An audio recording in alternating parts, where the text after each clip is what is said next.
नमस्कार, न्यूज 18 में आपका स्वागत है और मैं हूं आपके साथ जुबैर मलिक। बुलेटिन की शुरुआत से पहले एक नजर इस वक्त की खास खबरों पर।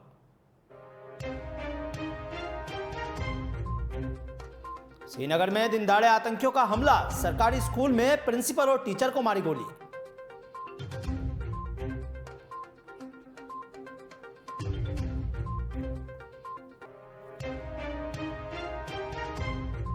उत्तराखंड दौरे पर पहुंचे प्रधानमंत्री नरेंद्र मोदी। 20 साल के अपने राजनीतिक सफर पूरे होने पर कहा, कल्पना नहीं थी कि पीएम बनूंगा।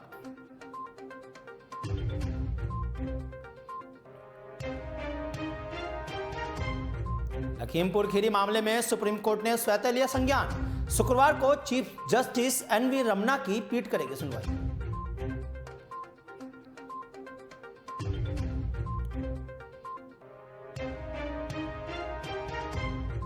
बाराबंकी में टूरिस्ट बस और ट्रक की टक्कर से खौफनाक सड़क हादसे में 15 लोगों की मौत, दर्जनों लोग घायल।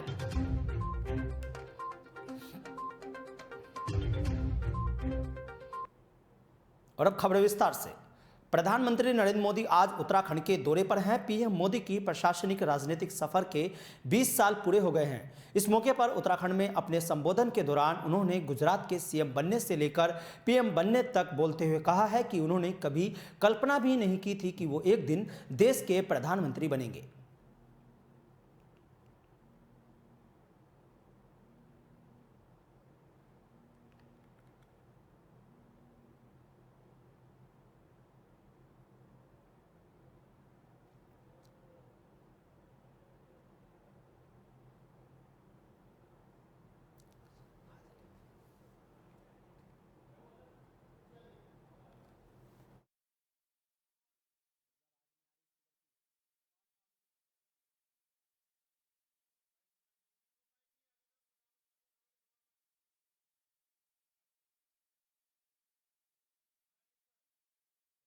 मोदी आज उत्तराखंड के दौरे पर हैं, जहां पीएम मोदी के प्रशासनिक राजनीतिक सफर के 20 साल पूरे हुए हैं। और इस मौके पर उन्होंने उत्तराखंड में अपने संबोधन के दौरान कहा है कि गुजरात के सीएम बनने से लेकर पीएम बनने तक मुझे अंदाजा भी नहीं था कि मैं एक दिन देश का पीएम भी बनूंगा। तो आज पीएम मोदी उत्तराखंड गए थे दौरे पर, जहां उन्होंने एम्स से करीब 35 राज्यों को ऑक्सीजन गैस प्लांट की सुविधा भी दी है और कई सारी सुविधाएं लोगों को दी है। वहीं साथ ही उन्होंने अपने संबोधन में आज कहा है कि 20 साल आज उनके राजनीतिक करियर को हो गए हैं। और आज सुबह श्रीनगर में आतंकवादियों ने दिन दहाड़े हमला कर दिया है। आतंकियों ने घाटी के एक सरकारी स्कूल में प्रिंसिपल और टीचर की गोली मारकर हत्या कर दी। घटना के बाद लोगों के बीच हड़कंप मच गया, जिसके बाद पुलिस बल और सुरक्षा एजेंसियों को मुस्तैद हो गई है और पूरे श्रीनगर में हाई अलर्ट भी जारी कर दिया गया है। तो आज सुबह श्रीनगर में आतंकवादियों ने दिन दहाड़े हमला कर दिया था, जहां आतंकियों ने घाटी में एक सरकारी स्कूल में एक प्रिंसिपल और एक अध्यापक की गोली मारकर हत्या कर दी है। इस पूरी घटना में बाद से इलाके में सनसनी का माहौल है, जिसके बाद भारी संख्या में पुलिस बल भी मौके पर लगा दिया गया है और सुरक्षा एजेंसियां भी मुस्तैद कर दी गई है। और इस पूरे मामले में श्रीनगर में हाई अलर्ट भी जारी कर दिया गया है।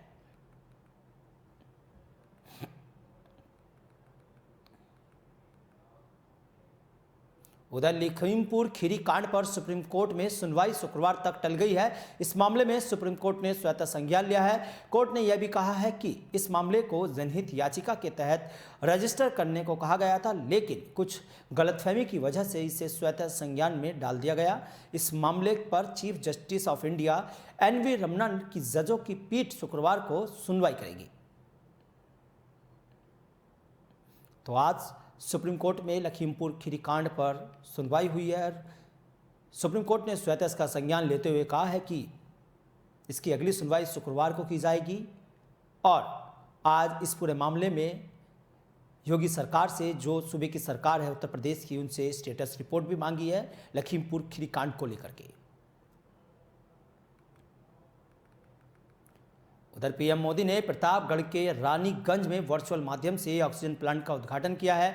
इस मौके पर रानीगंज विधानसभा के विधायक धीरज ओझा ने विपक्षियों पर जमकर निशाना साधा है। धीरज ओझा ने कहा है कि कांग्रेस नेता राहुल गांधी, समाजवादी पार्टी के मुखिया अखिलेश यादव व अन्य विपक्षी नेता अगर कोई विकास कार्य ना करे तो भी उनका जय जयकारा होता है। हमारी सरकार ने तो रानीगंज विधानसभा में व अन्य जनपदों में भी इतना विकास किया है, फिर भी लोग हमारे बारे में भ्रम फैलाते हैं। जनता सब कुछ समझती है। इस मौके पर उन्होंने अपने विकास कार्य भी गिनाए हैं और प्रधानमंत्री मोदी और सीएम योगी आदित्यनाथ की जमकर तारीफ भी की है। टाउन एरिया है, तो न किया हो तब भी जय, राहुल बाबा कुछ न किया हो तब भी जय। आप देखिए, और हम लोग इतना काम करते हैं, लेकिन जो काम नहीं हुआ है वही आप बनाते हो धीमे से। और जो काम ये नहीं कहते हो कि ट्रामा सेंटर में ऑक्सीजन प्लांट लग गया, थाना बन रहा है, इंजीनियरिंग कॉलेज बन रहा है, टाउन एरिया। तो पीएम मोदी ने प्रतापगढ़ के रानीगंज में वर्चुअल माध्यम से ऑक्सीजन प्लांट का उद्घाटन किया था और वहीं इस मौके पर रानीगंज विधानसभा के विधायक ने उनकी जमकर तारीफ की है। वहीं इस खबर पर ज्यादा जानकारी के लिए हमारे सहयोगी जुड़ गए अभिषेक शर्मा। अभिषेक, क्या कुछ जानकारी है इस खबर को लेकर? आज पीएम मोदी ने ऑक्सीजन प्लांट का उद्घाटन किया है वर्चुअल माध्यम से प्रतापगढ़ के रानीगंज में और विधायक ने जमकर तारीफ की है। ऑक्सीजन प्लांट की सौगात दी। उत्तर प्रदेश में खासकर रायबरेली में 4 प्लांट का उद्घाटन किया गया, तो वहीं केंद्र बिंदु रहा पूर्वांचल का प्रतापगढ़ और रानीगंज विधानसभा, जहां पर ऑक्सीजन प्लांट का वर्चुअल माध्यम से उद्घाटन किया गया। एक निम्न कार्यकर्ता हो, विधायक हो, सांसद हो, अगर प्रधानमंत्री से सीधे जुड़ता है जनता के साथ तो अलग फीलिंग आती है उसके मन में। विधायक धीरज ओझा के प्रयास से प्रधानमंत्री मोदी ने यहाँ पर वर्चुअल उद्घाटन किया, तो उसके बाद विधायक और उनके समर्थक गदगद हो गए, क्योंकि ऑक्सीजन प्लांट की कमी की वजह से कोरोना में काफी ज्यादा मौतें हुई थी। लेकिन अब जिस तरह से ऑक्सीजन प्लांट लगाए जा रहे हैं, इससे आगे लड़ने की तैयारी है। इस मौके पर विधायक ने भी गदगद होते हुए जो भाषण दिया उसमें कहा कि पूर्ववर्ती सरकार में चाहे राहुल गांधी हो चाहे अखिलेश यादव हो, इन्होंने काम नहीं किया, केवल नाम किया, और इस सरकार में काम हुआ, नाम नहीं हुआ। तो कई सारे मुद्दों पर उन्होंने चर्चा की। ऑक्सीजन प्लांट की बड़ी आवश्यकता थी उत्तर प्रदेश ही अन्य जनपदों में, तो जिस तरह से पीएम मोदी ने सौगात दी, कहीं न कहीं लोगों तक मैसेज पहुंचाने की एक जिम्मेदारी जो पीएम मोदी की है वो उसको बखूबी निभाते नजर आ रहे हैं। अभिषेक, आपसे ये भी जानना चाहेंगे क्योंकि सेकंड वेव, जब फर्स्ट वेव आई थी कोरोना की और उसके बाद सेकंड वेव आई है, उसके समय भी काफ़ी कुछ कोरोना को लेकर इंतजाम किए गए थे, लेकिन यूपी में किस तरह से बदहाली हुई है वो सबने देखी। आज उसके बाद ऑक्सीजन प्लांट का उद्घाटन किया गया है, तो क्या लग रहा है कि 2022 चुनाव से पहले इस तरह से इन चीज़ का उद्घाटन करना कोई चुनाव पर भी इम्पैक्ट डाल सकते हैं? देखिए, बीजेपी चाहे जो कुछ भी करती है उसका सियासी क्रेडिट जरूर लेती है। ऐसे उदाहरण पे देखिए कि पीएम जहां भी जाते हैं बताते हैं कि हमारी इस जगह से यादें जुड़ी हुई हैं। तो बीजेपी का जो पूरा प्लान है वो लगातार चुनाव से जुड़ा ही होता है। ऑक्सीजन प्लांट का बीजेपी प्रधानमंत्री नरेंद्र मोदी ने उद्घाटन किया, लेकिन बीजेपी इसका पूरा क्रेडिट चुनाव में लेगी, चुनाव में इसे अपने मैनिफेस्टो में शामिल करेगी। बीजेपी ये नहीं बताएगी कि लोगों की कितनी मौतें हुई हैं, लेकिन बीजेपी ये जरूर बताएगी कि हमने ऑक्सीजन प्लांट लगाया। तो सियासी फायदे के लिए सब कुछ किया जाता है। फिलहाल जो अभी ऑक्सीजन प्लांट की सौगात मिली है उत्तर प्रदेश के लिए बेहद जरूरी थी और जनता इंतजार कर रही थी, क्योंकि पोलियो का भी एक समय ऐसा आया था, पोलियो का टीका नहीं था, उसी तरीके से कोरोना से भी संसाधन नहीं थे। कहीं ना कहीं चूक हुई, दूसरे वर्ष में जो वेव आई उसमें कहीं ना कहीं सरकार से चूक हुई, और अब सरकार पूरे इंतजाम कर रही है कि भविष्य में अगर ऐसा कोई भी कुछ भी खौफनाक मंजर हो तो बहुत बहुत शुक्रिया अभिषेक इस खबर पर जानकारी देने के लिए, क्योंकि आज पीएम मोदी ने ऑक्सीजन प्लांट का उद्घाटन किया है और इस मौके पर रानीगंज विधानसभा के विधायक धीरज ओझा ने भी विपक्षियों पर जमकर निशाना साधा है।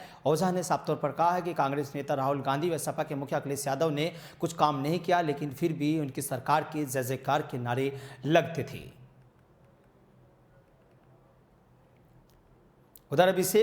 उधर बिजनौर के थाना मंडावली के मोहनपुर इलाके में जहरीला चारा खाने से 3 पशुओं की मौत होने का मामला सामने आया है। बताया जा रहा है कि पशुओं की इन मौतों से किसानों को लाखों रुपए का नुकसान हुआ है, जिसके लिए किसानों ने जिला प्रशासन से आर्थिक मदद की भी गुहार लगाई है।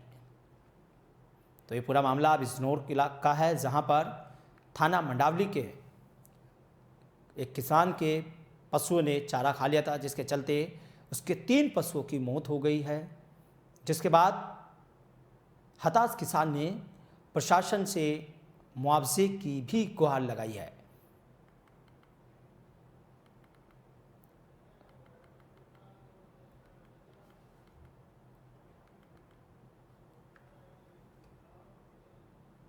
और गाजियाबाद के लोनी में दिल्ली सहारनपुर रोड पर तेज रफ्तार ट्रक ने एक स्कूटी पर जा रहे पति पत्नी को पीछे से टक्कर मार दी। ट्रक की टक्कर से स्कूटी पर सवार पति दिनेश और पत्नी सड़क पर गिर गए, जिससे ट्रक महिला को कुचला और उसके बाद वहां से चला गया। महिला की ट्रक से कुचलकर मौके पर ही दर्दनाक मौत हो गई। सूचना पर पहुंची पुलिस ने शव को कब्जे में लेकर पोस्टमार्टम के लिए भेज दिया है। वहीं ट्रक चालक को पुलिस ने हिरासत में ले लिया है। तो ये पूरा मामला गाजियाबाद का है, जहां एक दंपत्ति स्कूटी पर सवार होकर कहीं जा रहे थे, वहीं एक तेज रफ्तार ट्रक ने उन्हें पीछे से टक्कर मार दी, जिसके बाद दोनों पति पत्नी स्कूटी से नीचे गिर गए, जिसके चलते पत्नी की ट्रक से कुचलने के बाद मौके पर ही मौत हो गई है। और सूचना पर पहुंची पुलिस ने सबको भी कब्जे में लिया है। फिलहाल पुलिस ने सबको कब्जे में लेकर पोस्टमार्टम के लिए भेज दिया है।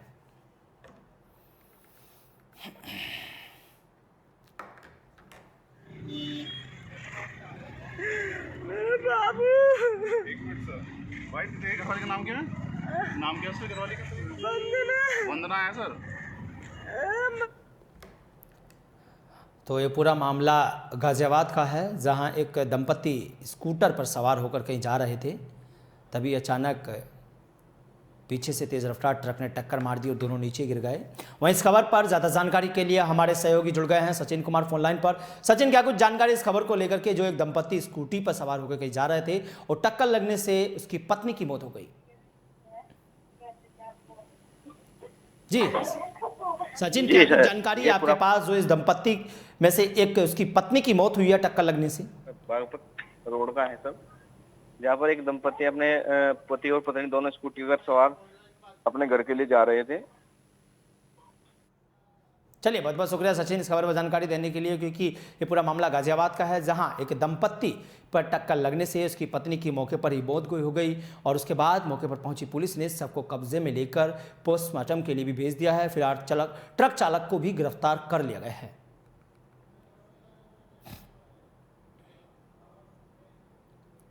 उधर आजमगढ़ के जियनपुर कोतवाली के भरोली गांव में देर रात को संदिग्ध हालात में ससुराल में विवाहिता की फांसी से लटकी लाश मिली है और मायके पक्ष ने ससुराल वाले पर दहेज के चलते हत्या करने के आरोप लगाए हैं। मृतका के पिता कैलाश चौहान का आरोप है कि शादी के बाद से ही उनकी बेटी सीताबी चौहान को दहेज के लिए तमाम प्रकार से प्रताड़ित करना शुरू कर दिया गया था और सूचना मिलने के बाद परिजनों की तहरीर पर पुलिस ने सबको कब्जे में लेकर ससुराल के लोगों पर दहेज व हत्या का मुकदमा दर्ज कर लिया है और मृतका के पति को भी हिरासत में ले लिया गया है। मेरा नाम सोनू यादव, मैं ग्राम प्रधान हूँ, बर्डिया और गड़ेरुआ, थाना मुबारकपुर। अच्छा, क्या मामला है? मामला है कि हमारे ग्राम सभा की लड़की थी, गांव का नाम किस गाँव का नाम? भरौली गांव में हमारे ग्राम सभा की लड़की शादी की गई थी। रात में फ़ोन आता है लड़की के पिताजी के यहाँ कि आपकी लड़की फांसी लगा के मर गई है, आपकी लड़की फांसी लगा के मर गई है। इसके बाद हम लोग आए और मौके पर आने के बाद हम लोग कहे कि जब तक हम लोग नहीं आते हैं लाश को इधर उधर न किया जाए, जिस अवस्था में यथावत स्थिति में लाश को रखा जाए। हम लोग आएंगे, इसके बाद कोई आगे कार्यक्रम होगा। हम लोग आ रहे हैं, रास्ते में पता चलता है कि पुलिस द्वारा लाश को कोतवाली जियनपुर लाया गया है। यहाँ आए और सुबह में एसआई साहब आए। उधर यूपी के बाराबंकी जिले में देवा कोतवाली क्षेत्र में टूरिस्ट बस और एक ट्रक की भीषण टक्कर हो गई, जिसमें करीब 15 लोगों की दर्दनाक मौत हो गई। घटना के बाद मौके पर पहुंचे एसपी यमुना प्रसाद ने पुलिस टीम की मदद से घायलों को जिला अस्पताल पहुंचाया, जहां घायलों का इलाज चल रहा है। रात के सफर में बस में सोए करीब 50 से अधिक सवार यात्रियों में सुबह सुबह अचानक हुए भीषण हादसे से चीख पुकार मच गई। आनन फानन में पहुंची पुलिस टीम ने हाइड्रा मशीन और जेसीबी लगा करके घायलों को दुर्घटनाग्रस्त बस से निकाला और जिला अस्पताल भिजवाया। बताया जा रहा है कि दिल्ली से बहराइच जा रही टूरिस्ट बस को सामने से आ रही एक तेज रफ्तार बालू से लदी ट्रक ने जोरदार टक्कर मारी थी, जिससे दर्दनाक हादसा हुआ है। और डीएम डॉक्टर आदर्श सिंह ने बताया कि मुख्यमंत्री कार्यालय में मुझे निर्देश मिले हैं कि मृतकों के परिजनों को 2 लाख रुपए की राशि और घायलों को 50,000 रुपए की राशि प्रदान की जाए। तो ये पूरा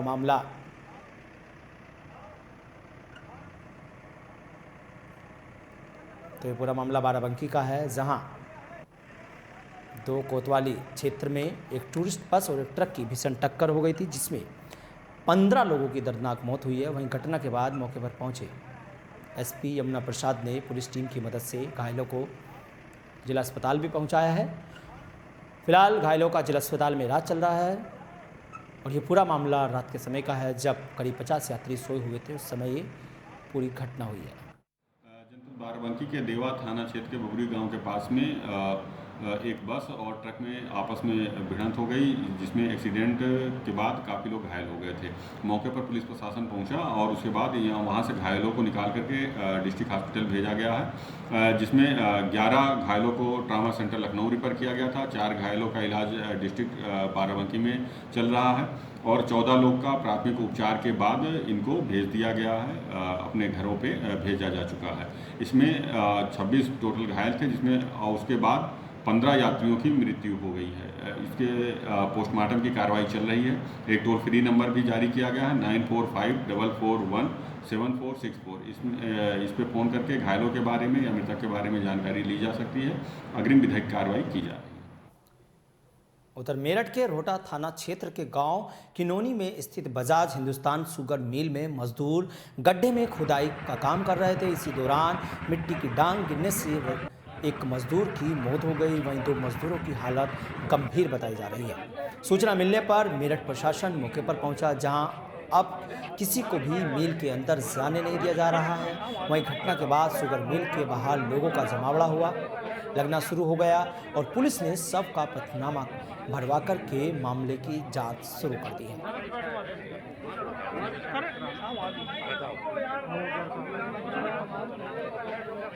तो ये पूरा मामला मेरठ के रोहटा थाना क्षेत्र का है, जहां बजाज हिंदुस्तान शुगर मिल में एक गड्ढे की खुदाई कर रहे कुछ मजदूर। गड्ढे की डांग गिरने से उसमें एक युवक की दबकर मौत हो गई। भैया मेरा नाम है खुशी मोहम्मद। अच्छा, कुछ ये क्या हुआ यहाँ पे? यहाँ जी चिनाई कर रहा था वो। अच्छा। मिस्त्री है, चिनाई का राजमिस्त्री जी। तो जैसे खड्डे में चिनाई कर रहा था तो ऊपर से इसकी ढांग गिर पड़ी। अच्छा। 4 लोग उसमें काम कर रहे थे जी। अब जैसे दूसरा भी एक और मिस्त्री था, उसके भी चोट है। अच्छा। बाकी ऊपर वाले ने वो बचा दिया, चोट है उसके भी। अच्छा। और 47 मिनट में जेसीबी ने काटा वो दूसरा जो जिसकी डेथ हुई। अच्छा, एक ही डेथ हो चुकी है। हाँ। पूरी 47 मिनट में जेसीबी से निकला वो बाहर। अच्छा। 20 मिनट बाद आया। हाँ। तो अभी ये लोग अंदर नहीं जाने दे रहे, क्या हो रहा है? ये गेट नहीं खोल रहे, ये किसी को भी नहीं अंदर जाने दे रहे। अच्छा। और जो उनकी डेड बॉडी है वो मेरठ साहब वापस लेकर आ रहे हैं। अच्छा, कौन लोग? वे मिल वाले ही ले गए थे। अच्छा। किसी को अपने आदमी को भी साथ नहीं ले गए। जो उसके डेड बॉडी के घर के थे वे भी यहाँ थे जी मौके पे, लेकिन उन्हें लेके नहीं गए वे उनके साथ में। अच्छा। तो बाद में उनके पीछे भागे हुए गाड़ी लेकर। वहाँ इस खबर पर ज़्यादा जानकारी के लिए मेरठ से हमारे संवाददाता जुड़ गए हैं आकाश मलिक। आकाश, क्या कुछ जानकारी है जो बजाज हिंदुस्तान शुगर मिल में कुछ मजदूर डांग गिरने से दब गए थे और एक की मौत हो गई है अभी तक? जी, मैं आपको बता दूं, ये जो है 4 मजदूर थे जो ये मिल में काम कर रहे थे। यहाँ पर अभी जैसे मिल की शुरुआत होने वाली है, अभी इसको लेकर ये चिनाई का काम कर रहा था और इसमें मिट्टी की ढांग गिरने की वजह से एक मजदूर तो उसमें नीचे दब गया था और 2 घायल हैं। इसी को लेकर किसान मिल के बाहर धरने पर बैठे हैं। यहाँ पर कुछ नेता भी है। किसानों की मांग है कि इसको 50 लाख मुआवजा दिया जाए और इसकी पत्नी को इसकी आधी तनख्वाह दी जाए। आकाश, आपसे ये भी जानना चाहेंगे, क्या अभी तक कोई मुआवजा या प्रशासन की ओर से कोई कार्रवाई की गई है? कोई भी कार्रवाई नहीं की जा रही है। 4 घंटे हो गए हैं, अभी तक सभी लोग मिल के बाहर बैठे हुए हैं। तो जो लोग अभी दबने से जो लोग घायल हुए थे उनकी हालात अभी कैसे हैं आकाश? उनके हालात अभी गंभीर बने हुए हैं। मेरठ के चिकित्सालय हॉस्पिटल में भर्ती है। चलिए, बहुत बहुत शुक्रिया आकाश आपका इस खबर पर जानकारी देने के लिए। तो ये पूरा मामला मेरठ के रोहटा थाना क्षेत्र का है, जहां हिंदुस्तान शुगर मिल में एक डांग गिरने से कुछ मजदूर उसके नीचे दब गए, जिसके चलते एक मजदूर की मौके पर ही मौत हो गई, जबकि घायल मजदूरों को आनंद फंड में अस्पताल में भर्ती कराया गया है, जहां फिलहाल उनका इलाज चल रहा है। और उसके बाद शुगर मिल के गेट पर भारी जमावड़ा भी लोगों का जमा होना शुरू हो गया।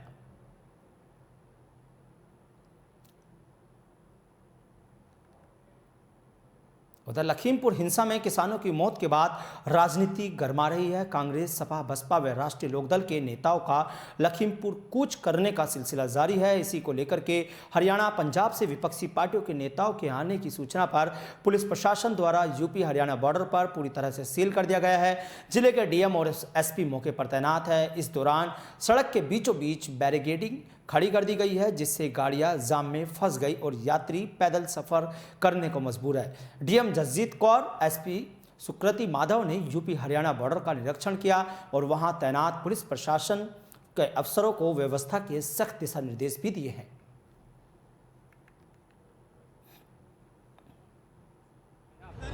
पानीपत से। अच्छा, क्या हुआ है कि कहाँ जाम कैसे लग रहा, पता नहीं कैसे जाम लग रहा, क्या का जाम लग रहा। कितने आदमी हैं आप? बस मैं और मेरा बच्चा है। पैदल ही आए? कहाँ से आए आप? पैदल पहली तरफ से आए, पुल पूरा पार जाना है, कैराना जाना है? हमें जाना है जलालाबाद। तो कोई पता नहीं लगा कारण क्या?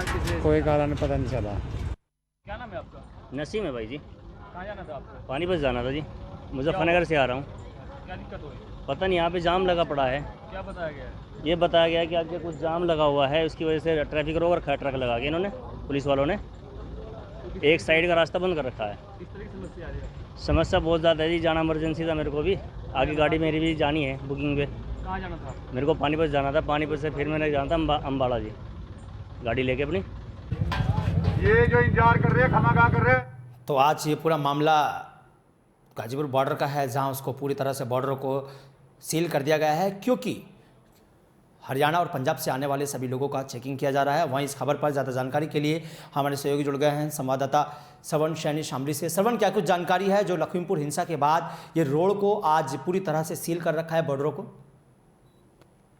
देखिए, जिस तरह से उत्तर प्रदेश के लखीमपुर खीरी में किसानों को कुचलने के बाद पूरे देश में हिंसा दोबारा से भड़क उठी है और किसान जो है पूरी तरह से उग्र हो गए हैं और हर कोई चाहता है, ये राजनीतिक पार्टी जो है चाहते हैं लखीमपुर खीरी जाए। तो कई दिन तक यहाँ प्रियंका गांधी भी जो पहुंचने का प्रयास करती रही, हालांकि देर रात उन्हें भी जो है अनुमति दे दी गई। तो वहीं उत्तर प्रदेश जो बॉर्डर है, उत्तर प्रदेश शामली का जो बॉर्डर है, यहाँ से जो है कुछ लोग, सूचना मिली थी कि पंजाब और हरियाणा के कुछ बड़े नेता और राजनीतिक पार्टी के लोग लखीमपुर खीरी पहुंचना चाहते हैं, जिसको लेकर जिलाधिकारी व पुलिस अधीक्षक ने भारी पुलिस बल के साथ पहुंचकर बॉर्डर को सील कर दिया है। ना तो किसी को आने जाने की अनुमति दी जा रही है और ना ही यहाँ से किसी वाहन के जाने की अनुमति है। तो वहाँ सैकड़ों की तादाद में वाहनों का जाम भी लगा हुआ है। चलिए, बहुत बहुत शुक्रिया आपका इस खबर पर जानकारी देने के लिए, क्योंकि यूपी हरियाणा बॉर्डर पूरी तरह से सील कर दिया गया है, जिसके बाद डीएम और एसपी मौके पर पहुंचे, जाकर के वहां की सुरक्षा व्यवस्थाओं का जायजा लिया है और पूरी तरह से बैरिकेडिंग खड़ी कर दी गई है, जिससे गाड़ियां जाम में फंस गई और लंबी कतारें सड़क पर लग गई, जिसके चलते काफ़ी लोगों को परेशानी का सामना करना पड़ रहा है। वहीं इस वक्त की बड़ी खबर हमें सहारनपुर से मिल रही है, जहां यूपी के सहारनपुर से सिद्धू को हिरासत में लिया गया है। इस वक्त की बड़ी खबर हम आपको बता रहे हैं, सहारनपुर से, यूपी के सहारनपुर से नवजोत सिंह सिद्धू को हिरासत में लिया गया है। नवजोत सिंह सिद्धू लखीमपुर जा रहे थे, तो इसी दौरान पुलिस ने उन्हें जाने से रोक दिया और हिरासत में ले लिया। इस वक्त की बड़ी खबर सहारनपुर से। आज नवजोत सिंह सिद्धू लखीमपुर खीरी जा रहे थे, जहां यूपी के सहारनपुर में ही आते ही उनको वहीं पर पुलिस के द्वारा रोक दिया जाता है और उसके बाद सिद्धू वहीं पर बैठ जाते हैं। सबकी बड़ी खबर सहारनपुर से, क्योंकि नवजोत सिंह सिद्धू पंजाब से यूपी के लखीमपुर खीरी जा रहे थे, क्योंकि लखीमपुर खीरी कांड के बाद सभी विपक्षी दल एक एक करके एक के बाद एक लखीमपुर खीरी पहुंच रहे हैं।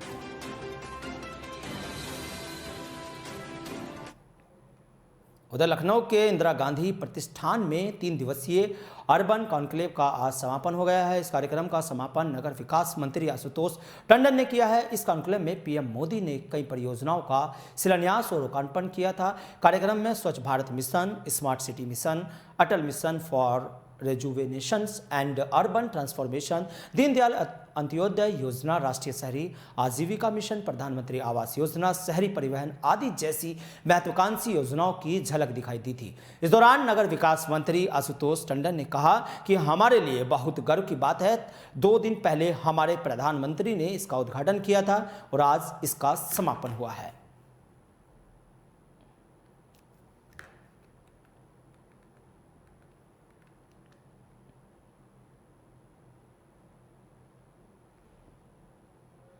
तो लखनऊ के इंदिरा गांधी प्रतिष्ठान में आज 3 दिवसीय अर्बन कॉन्क्लेव का समापन हो गया है और इस कॉन्क्लेव का उद्घाटन प्रधानमंत्री नरेंद्र मोदी ने किया था और इस कॉन्क्लेव के माध्यम से कई योजनाओं का शिलान्यास व लोकार्पण भी किया गया था और इसमें कार्यक्रम में Swachh Bharat mission, smart city mission, Atal mission for rejuvenations and नवीन टेक्नोलॉजी, उत्तर प्रदेश का अपना पवेलियन जो रहा उसमें उत्तर प्रदेश में क्या कार्य हो रहे हैं इसकी भी जानकारी का आदान प्रदान हुआ है।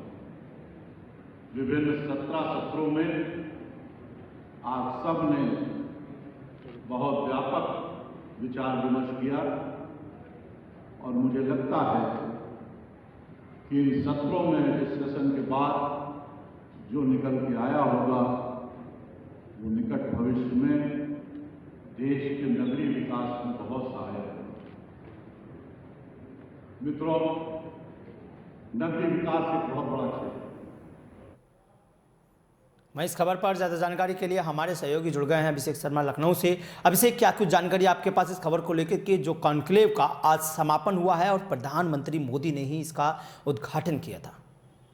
देखिए, न्यू इंडिया अर्बन कॉन्क्लेव का आयोजन किया गया था, 3 दिवसीय कॉन्क्लेव था और यहाँ पर सबसे बड़ी बात ये रही कि प्रधानमंत्री नरेंद्र मोदी ने इसकी शुरुआत की। वही नगर विकास मंत्री आशुतोष टंडन ने आज इसका समापन किया। 3 दिनों तक ये कॉन्क्लेव चलता रहा। इसमें नए भारत के निर्माण पर चर्चा की गई, ग्रामीण भारत के निर्माण पर चर्चा की गई और सबसे बड़ी चर्चा इस बात को लेकर हुई कि किस तरह से गाँव और शहरों को विकसित किया जाए। यहाँ पर प्रधानमंत्री के द्वारा 75,000 नई परियोजनाओं, 75 इलेक्ट्रॉनिक बसों को हरी झंडी दिखाई गई पहले दिन और उसके बाद कई तरह के और कार्यक्रम यहाँ पर किए गए। शहरी आवास के पात्रों को चाबी सौंपी गई, ग्रामीण आवास के पात्रों को चाबी सौंपी गई। तमाम जो परियोजनाएं हैं उसको धरातल पर लाकर गांव और शहर दोनों के विकास के लिए सरकार जोर दे रही है। 3 दिनों तक 17 फेज में इस पर व्यापक चर्चा की गई, आगे की रणनीति बनाई गई कि नया भारत, आत्मनिर्भर भारत किस तरह से बनाया जाएगा।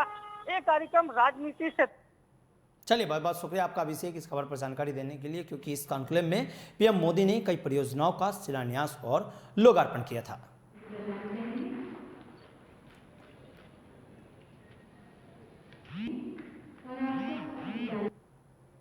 और इस बुलेटिन में फिलहाल इतना ही। देश और प्रदेश की तमाम खबरें देखने के लिए बने रहिए निजेटी के साथ। फिलहाल मुझे दीजिए इजाजत। नमस्कार।